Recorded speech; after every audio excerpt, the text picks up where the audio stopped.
Nathaniel Drew recently released a video called Making Money in the USA versus Making Money in Europe. He made some points that I think you may find interesting, so we'll do a quick review of his video and I'll share some of my thoughts and we'll see what we think about this. One of my favorite things about the world that we live in and about humans as a species is that we are insanely adaptable and that we figured out many different ways to live. This is what I've loved so much about travel and of living in different countries throughout my life.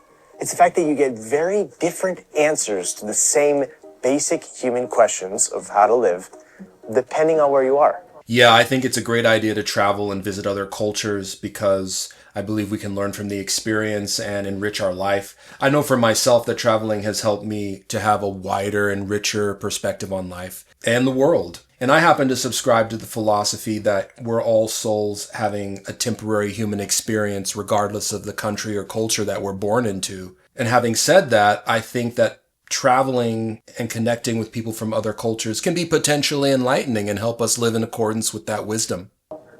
Roughly 1/3 of your life will be spent working when all is said and done. And so what is that 1/3 of your life going to look like? What is your relationship going to be to that work? Depending on what society you've grown up in, you probably have a different answer to that question. I am a product of the United States. I was born there, I grew up there, and I'm still coming to terms with just how much that country has impacted me and how I see the world. Years ago, I left the United States for many reasons, but one of them being that I felt that the relationship to work and just the lifestyle felt unhealthy and imbalanced. All of the hustling all the time is just suffocating and it's exhausting. Always keeping up with the Joneses. And this work hard, play hard attitude is one of the things that I think contributes to the excesses that you see in American society. And if you don't figure it out, if you don't play the game, you get left behind.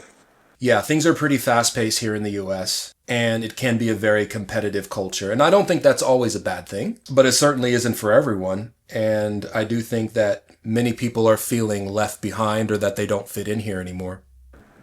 So that's where I grew up. And then I left, and I've spent the majority of the last decade living in Europe and traveling like a ping pong ball around this continent. And when I left, I could only see the bad in the US and the good in Europe. There's less of that rise and grind mentality where you take work wherever you go. But over time, I realized a few things. Whether I like it or not, the US has left a lasting mark on me, and not all of it is bad. And I feel like some of the American mentality has been hard encoded into me, and I fundamentally see some things differently than a lot of Europeans my age. There are some things that you will see in Europe that you will never see in the United States, and vice versa. For example, when I was living in Paris, I had a doorman in my building. He was a pretty young guy, like in his 30s. He was working there for, 4 or 5 months, and then disappeared. I later discovered that I guess he had some kind of medical issue or problem with his elbows. He got a slip from the doctor saying that he had this issue. He just stopped showing up for an entire year before returning. And for that entire year, he was paid. That kind of thing just does not happen in the US. In the US, it's very common to be reachable and available on work-related matters pretty much any time of day. Whereas in Europe, there are actually laws in place that make it so that you do not have to answer management outside of work hours. And yet for all of the wonderful things that make Europe such an amazing place to live, there are trade-offs. And so in this video, I'm going to explore how we're different and why.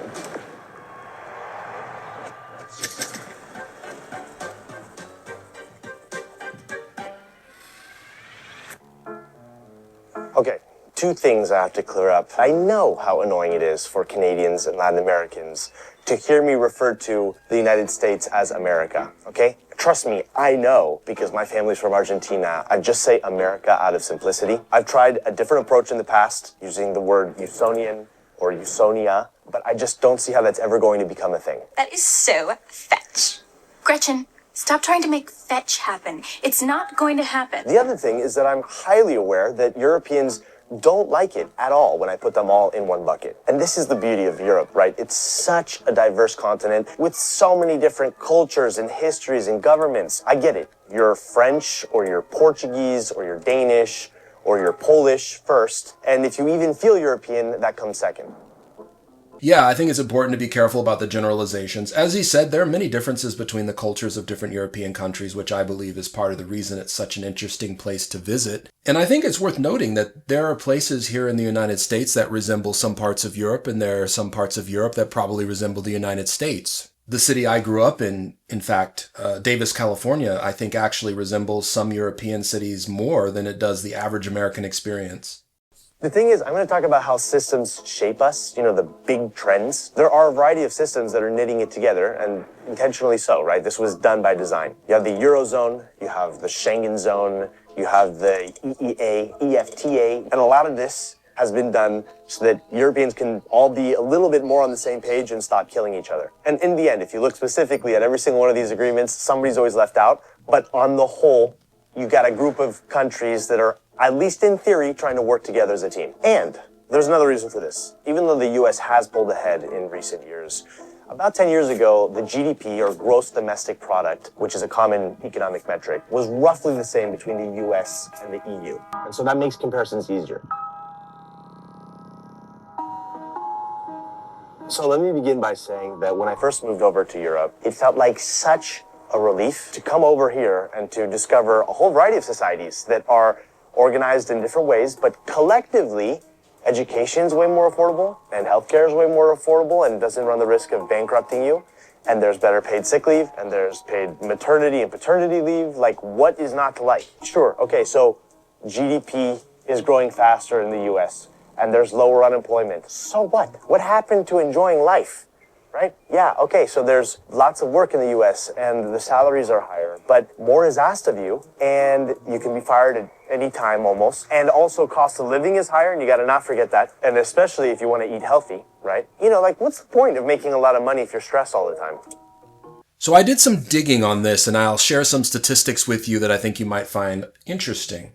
According to the Social Security Administration, the average annual earnings here in the U.S. is $66,622 before taxes, and after paying taxes, about $58,389. The average annual cost of living here in the U.S. is about $61,334.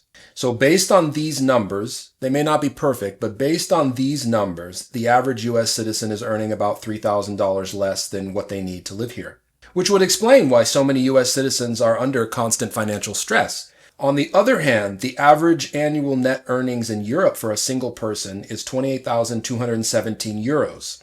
On average, the cost of living for a single person in Europe is around $1,746 per month, which is about $20,952 per year, which is about 18,404 euros. Based on these numbers, the average single person in Europe has around 10,000 extra euros left over after paying their living expenses. And while that does sound a little too good to be true, and while these statistics may not be perfectly accurate, I believe that they do reflect the truth, which is that while the average European may be earning less money than the average American, the average European is probably under less financial stress. This could also explain why Europeans take on less debt than US citizens. Here I was, this American dude who just arrived on the continent, and people my age were getting up to 2 years of unemployment benefits, which covered like 60 or 70% of their former salary. These are unheard of amounts in the United States. It just sounded insane to me. Such a generous system. And then you combine that with these beautiful, walkable cities, and excellent public transit, and all the other awesome stuff that comes with being in Europe. It just kind of sounded too good to be true. I'm anticipating some people saying that a lot of what I'm saying doesn't apply as much to Eastern Europe as the rest of Europe, which, fine, fair enough. But even in countries like Poland, there's more affordable education and social services than in the United States. So even there, I think a lot of what I'm saying here applies. Since he mentioned Poland, I wanted to say I think Poland is a very underrated country.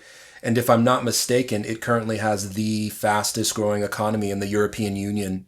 Having been to Poland myself twice, I saw for myself that it was a safe, clean country with a quality of life just as good as here in the US as far as I could tell. I'm in Austria right now, in Salzburg, but it doesn't matter where you are. Whether you're in Bucharest or Madrid or Ljubljana, like so much cool old world charm. I guess a part of me did sort of resent the Protestant, workaholic, thing going on in the US. And I'm going to come back to this point, but the thing is, I actually really do like working. I really love what I do. And I feel like in Europe, oftentimes, I feel like I'm coming up against a headwind. And little by little, I came to realize that for all the amazing things that this continent has to offer, there are trade-offs. There are sacrifices that are being made. You can't have everything. Nobody has it all. Let's talk about efficiency.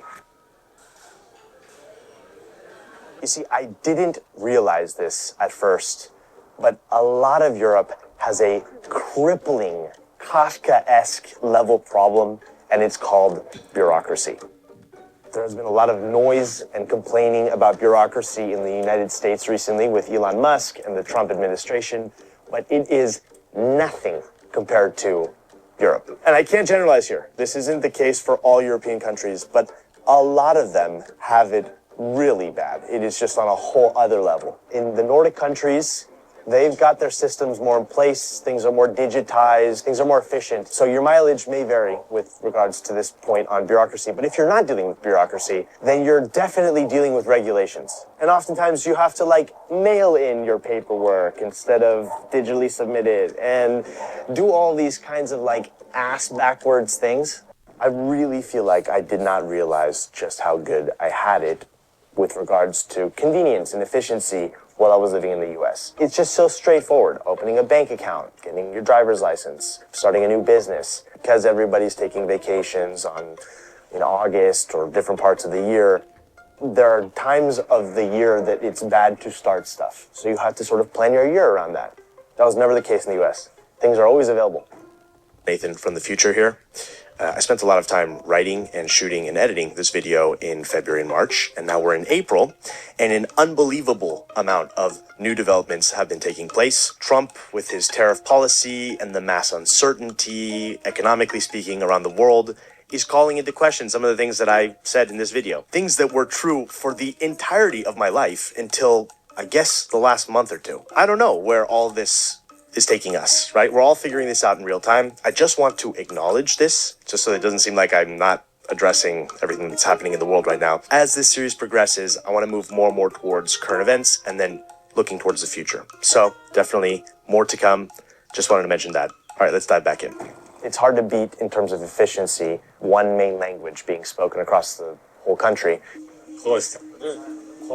Now, I moved to Europe because I love the multilingual, multicultural aspect. I really appreciate that. Skål! Skål! That's one of my favorite things. I can jump on a train and be in a different country with a different history and a different language over here. Riktigt bra. And I think it's exactly this uniformity that I've spoken about in the past that I find kind of disturbing. The same looking strip mall, whether you're on the West Coast, in the South, on the East Coast, it all looks the same. It's that uniformity that makes things efficient and easier to build out and do quickly. So I guess you're making a trade, right? And, honestly, on that point, it's I love the old world charm. That's why I'm filming all of this stuff in this beautiful city in Europe. But there's constantly renovation work that has to be done because, it's nice stuff that's old that needs repairing. I have yet to step foot in another country that's as business friendly as the United States. I'm not saying it's the most affordable place to do business, but it definitely feels like it's the easiest place to do business. Yeah, I would say that for people who like to hustle, who have a lot of passion, and whose main priority is to build a brand, to build businesses, and build wealth, I think the United States is still a land of great opportunity. But for those who are maybe not as much into business, who want to prioritize a more balanced, more peaceful, slower paced life, I believe that some of the European countries could be a better fit. There's a real beauty to having an idea and being able to execute it quickly, and not constantly having to work through roadblocks. I'm somebody who will get excited about something and will want to bring it to life quickly. It's just nice to not feel bogged down. And that is genuinely something that I feel sometimes in Europe. It feels like I am not encouraged to take big risks here. I do feel like my individualism is sometimes seen as a problem here. That, again, is something that I feel like was learned in childhood. Here you gotta move a little bit slower, and you can't deviate so far outside of the system, otherwise you get your ass kicked. If I had to draw it out, this is the spectrum, and on one side you have gas, and on the other you have brakes. The US is built way more towards convenience and efficiency and, same day shipping. Eat in your car if you want. A 2-hour lunch break is an absolute eternity. So more on the gas side of things, right? And then in Europe, it's a lot more about regulations and consumer protections. So there's more breaks built into the system. Look at the data privacy laws or food regulations. Thank God for some of the protections Europeans have in place for this, because it's frankly quite scary to see what's happening in the US. I don't even know what the FDA even does. It feels like everything is genetically modified now. Kids are allowed to eat sludge at school. Yeah, I've heard that generally food in Europe is considered to be healthier compared to food in the United States. I'm guessing that's largely because here in the US, our food system is influenced by convenience and making profits more than anything else. I did a little research and I found that currently the European Union approves about 338 food additives. In comparison, the United States FDA permits over 10,000 chemicals and additives for our food. That's a pretty big difference. I was shocked when I ate in a cafeteria in a French school. It was beyond gourmet in comparison. So, people eat whatever in the US, unless you're a health nut, in which case you're going to be very health conscious. And once again, an example of the extremes of the country. Yeah, I believe it's still a great privilege to be a US citizen despite all the turmoil that's going on right now. I mean, I consider myself to be privileged still to be a citizen of the US, but I think he has a point about the extremes here in the US and how polarized things have become here. So I can understand why some people are wanting to leave the US for a better quality of life. And I think it's totally fine to want to try living somewhere else if one wants to do that. And I believe as long as one is respectful of the culture and country that they go to, it can be a great fit. It also goes beyond bureaucracy and regulations. I think it's like a cultural attitude sort of thing. The idea of consumer being king reigns supreme in the United States, and that just does not exist in Europe. Living in France, another place that's very invested in the idea of freedom, liberté, I realized that freedom actually means very different things to different people. In the US, the idea of freedom is tied to being able to do stuff, to be able to own a gun or getting an appointment very quickly to something, right? It's okay to work a lot because that's your ticket to the possibility of a better life. That's kind of the premise of the American dream, whether that still exists or not. So I found a study that was done by the Pew Research Center last year. And according to this study, only about 50% of US citizens think that the American dream is still achievable or realistic. Personally, I'm not surprised. I think the parts of the American dream that a lot of people have lost faith in is the idea of upward mobility and this idea that simply through hard work and determination, you will achieve success and prosperity, or at least own some property. When you consider the cost of living statistics I shared earlier and how hard many people have to work now just to get by, I think it's not surprising that nearly half of the US doesn't believe they can achieve a financially stable or comfortable life, let alone great wealth, even if they do work hard. And I think this is discouraging for a lot of people. The French idea of freedom is way more built around the idea of not having to do something, as in not having to work one extra minute than is necessary, because that is your ticket to a worse life, a life spent working more than you have to. You can see this happening because all of the employees in a French store, like 30 minutes before it closes, start getting nervous and skittish, trying to get everybody out so that they don't have to stay late. And I mean, this is the country that adopted the 35-hour work week all the way back in the year 2000.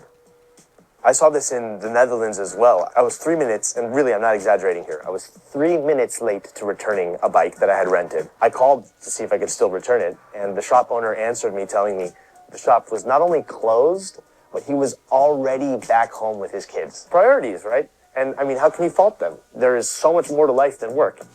Yeah, I agree that life is meant for more than just working and getting money, and I believe we're not meant to live to work, but rather meant to work to live. And I think we all know it's important to have a balanced life if we want to be healthy and happy. But right now in the United States, I believe it's harder for people to live in accordance with this wisdom or have a balanced life because so many are stressed about money. And that being said, some people enjoy the hustle. They don't want a balanced life. Their priority is building a career, building a business, and earning as much money as possible. And for them, the US can be a great fit. being a part of a community and getting something from that community, but also contributing something to the community give you more freedom in the end than the individualistic approach. Europeans have this kind of work-life separation thing mastered. You talked before about not the opportunity for like huge money, just like opportunity just for more quiet life, which is really cool because it's just a whole different kind of freedom, right? From Sweden to Greece, Europeans know how to take their vacation time, often in July and August. And what this means is that you just never know when things are going to be open. So maybe this is just what it costs to be part of an awesome system that takes better care of its people. You just have to deal with more bureaucracy and more regulation. I don't know if there's a way to have it all. Doesn't seem like it. I have a different issue, a different challenge, which is that I have an entrepreneurial brain. Like, I don't have a normal relationship with work. I love what I do. I'm very passionate. And so all these employee benefits, paid unemployment and severance packages, like that doesn't apply to me. I'm on the other side of things, which is that I have to think very carefully before hiring somebody, because if that goes badly, it's really bad. I have to foot the bill, and that can actually be ruinous for a business owner in Europe. The thing is, like, I learned very early on in my career that I don't want to be an employee. I don't want to work for somebody else. And even though that comes with all kinds of its own stresses, I still way prefer it. So let me explain a little bit more what I mean by having to be very careful about who you hire. I spoke with someone who used to be the head of HR, human resources, at a Fortune 500 company that operates globally. She explained to me, companies are legally mandated to give some kind of reasonable accommodations to find another job if they let you go, like a wait period. And that wait period can be as much as 3 to 6 months. And you cannot terminate things immediately unless things get really bad, as in like if the employee commits a crime against the employer. This makes the cost of failure of running a business orders of magnitude greater in Europe versus the United States, because in some cases businesses still have to pay employee contracts for years, even if the business fails. This in turn stifles the appetite and the possibility to take big business risks. And then this goes both ways, right? So businesses can't lay off people right away. There's that wait period. But employees often can't just quit right away. Sometimes they have to give notice. And if they've been working at the company for a long time, sometimes they have to still work for several months before they can leave. Some of these concepts are very difficult for Americans to understand, because for us, still having to work at a company that you don't want to work at anymore sounds kind of like indentured servitude. This stands in stark contrast to the legal idea that applies in the United States, known as at-will employment, where an employer is allowed to dismiss an employee for any legal reason at any time. This is why Americans are known for, you're fired, you're fired, you're fired, you're fired. So in the United States, you can go from one day having a job and a home to not having a job, and if things go really badly, not having a home. As a US employer, there are just so many less hoops that you have to jump through. 2 weeks, which is nothing by European standards, is traditional in terms of giving notice, but not even a legal requirement. And so I know that this horrifies a lot of Europeans, but it goes both ways. You know, as an employee, you can step away at any time. And the beauty of the system in the United States, according to a lot of the people, is that there's always going to be work. There's always going to be opportunities out there. You know, the US is used to seeing a way lower unemployment rate than in Europe. Is this freedom, or is this the illusion of freedom? It's hard to say. What I can say is that a lot of Americans live paycheck to paycheck, which means that these are razor-thin margins. That's a lot of stress to live with constantly. Depending on who you are and what you gravitate towards, there's probably one system that better matches your preferences than the other. Yeah, as I said before, I believe the system that we have here in the US can work really well for those who are ambitious, entrepreneurial go-getters, people who want to build an empire or build a brand, or maybe they're already wealthy or they already own property here in the US, or they work in IT. In these cases, I believe the United States could still be somewhat comfortable and a good place to prosper. But for those who are looking for like a slower pace, maybe who aren't as ambitious and who still want a good quality of life, it can be difficult and expensive to be in the US, especially in California or Hawaii, because of the cost of living in those states. I believe this is why so many people are moving back in with their parents, even in their 40s and beyond. And I believe this is why we see many people choosing alternative lifestyles like living in their cars or living in their vans or living in their RVs. Without a doubt, I think we're seeing some of the worst of it right now in the US with Elon Musk and the Doge-led mass layoffs that are taking place in the government.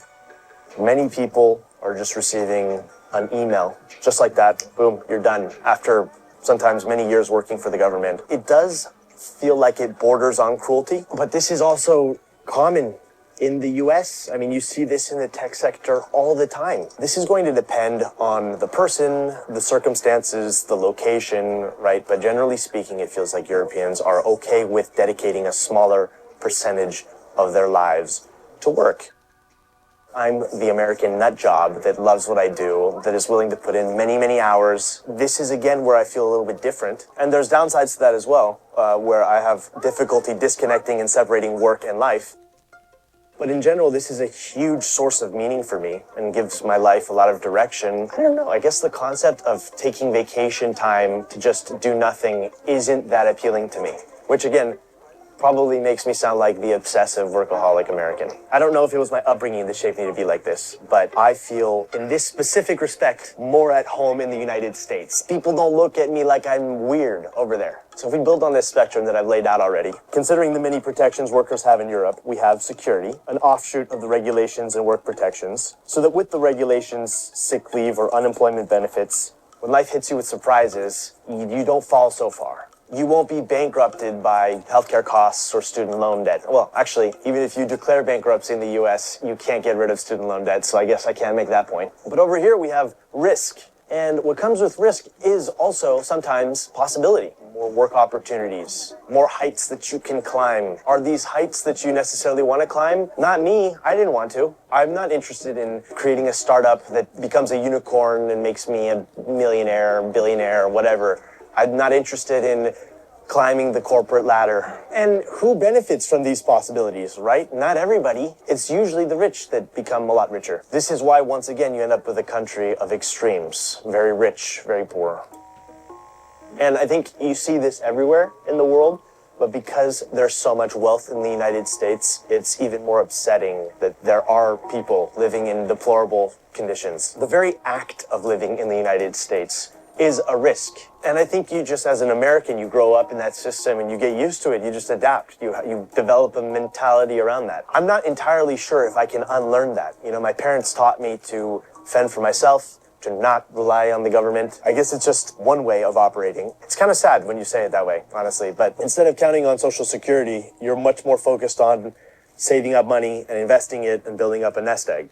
And this is why there are so many people with side hustles. Depending on how you look at it, it's either a testament of the entrepreneurial spirit of the American people or a disturbing commercialization of every nook and cranny of our lives, every hobby and fun activity and every little thing. And so while individual people have way more to lose in the United States, companies and startups have less to lose. The system is better set up for that. And so I think that's one of the reasons why the tech sector is so much further along, so much more developed in the US versus Europe. Restructuring is easier. And so this leads to the counterintuitive dynamic that I wanted to talk about here, which is that this riskier system that the US has, it's like a more conservative system, right? There's less of the left-leaning progressive social security, welfare, safety nets in place. It creates a dynamic where Americans are more prone to take risks, and that leads to more innovation, more change. Whereas in Europe, you have so many more of these policies, and that results in a culture of business conservatism. You don't want to take as big of risks. What do I mean by that? I mean, like, if we look at the definition of the word conservative, it's an aversion to change. It's more oriented towards preservation of things. And so, with regards to innovation, I mean, the US is so much further ahead. I mean, you're watching this on an American platform, and you may or may not be watching it on a device that's made by an American company. I mean, you're definitely not watching it on a Nokia. All these employee protections make it easier for employees to quietly quit. right? You can't be fired unless things get really bad. That can result in a degraded work experience on one level out of morale, because the rest of the team has to pick up the work that isn't being done by people that are doing the bare minimum. Now, Europeans will go, well, yeah, but in the US, you actually do have burnt out workers who don't have any of the protections, and therefore the rest of the team still has to pick up the workload, right? Except people can't take breaks. It's really hard to imagine the Amazon workers having to pee in bottles because they don't have enough time to take breaks situation happening in Europe. It looks like a dog-eat-dog system where everybody's just trying to become rich. And this may go some ways to explain why Americans don't even take all of the little holiday paid vacation time that they get. So you have this dynamic where it feels like you're punished for taking too many risks in Europe, and it feels like you're punished for not taking enough risks in the United States. I think that's a fair point, and I think that that's a good characterization of the rat race that so many people are trying to escape in the United States.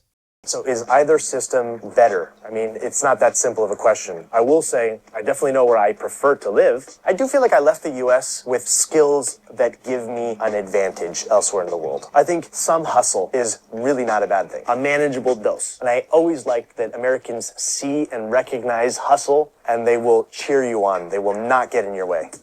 Whatever it is that you do, wherever it is that you live, what seems to matter the most is that you find work that is meaningful to you. And I think this is something that's challenging no matter where you are. The way I was able to do that was by starting my own business. And so therefore, I think I'm grateful to have grown up in a system, in a country where starting up that business is easier to do. Yeah, I feel a similar type of way. I'm very grateful to have been born in the United States, and I think there's a lot of privilege that comes along with that, and I'm very grateful for that. But I'm of the opinion that the golden years of the United States has already passed, and now I'm a little bit biased because I was growing up in the 90s, and I think the United States peaked in the 1990s and early 2000s, and that it's been a gradual decline since then, but that's just my opinion. So I could understand wanting to live somewhere else for a better quality of life, because while it may be true that the US is still one of the wealthiest countries in the world and still offers great opportunities for some people depending on their goals, it's not a great fit for everyone. I think that it used to be that the United States was the place to go because the level of opportunity and freedom and liberty that you could have here was absolutely unmatched. Nowadays, though, there are quite a few other countries that you can go to or live in that give their citizens just as much freedom and liberty with just as good a quality of life, but with better social protections for its citizens and without the economic pressure on its average citizens. In fact, according to the Human Freedom Index, which measures and scores the level of freedoms that a country gives its citizens, the United States doesn't even rank in the top 10, and it may not even rank in the top 20. But don't get me wrong, as I've said, I think that it's still a great privilege to be a US citizen, and there's certainly worse places that one could be, but I think it's only fair to admit that for some of us, the United States may just be too expensive now to have a truly happy, peaceful, balanced, good quality of life. Anyway, if you're new to the channel, my name is Jason. It's really nice to meet you. Thanks for spending some time with me today, and hopefully we'll catch up again soon.